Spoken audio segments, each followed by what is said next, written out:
The best Harvard students gave up. Then a black scholarship girl raised her hand.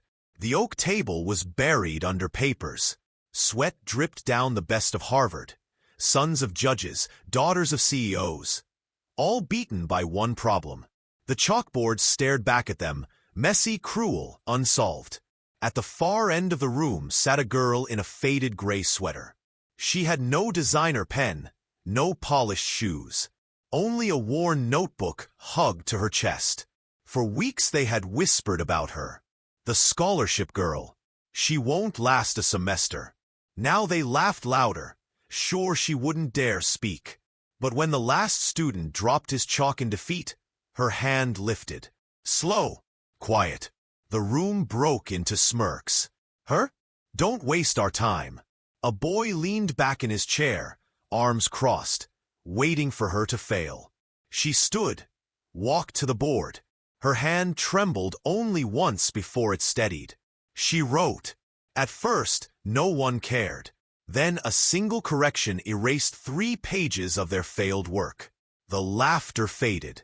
Her strokes grew faster. The storm of numbers bent into order, each line cutting deeper into the silence. One student leaned forward. Another gasped. Step by step, the impossible collapsed into an answer. Her sweater sleeve brushed chalk dust as she underlined the solution. Clear, perfect, unshakable. The professor's lips parted. His voice dropped low. I've seen this handwriting before.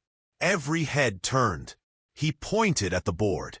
Her father solved this exact problem here 20 years ago. On that very spot. The room froze. The charity case wasn't luck. She carried bloodline brilliance they could never buy. The boy who mocked her most sank in his seat, his face burning red.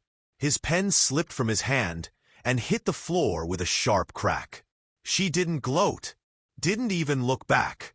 She only closed her notebook, slid the chalk into her pocket, and walked out. The board behind her stayed full, white proof glowing in silence. Every eye followed, knowing they'd just seen history repeat itself in the daughter they had tried to erase.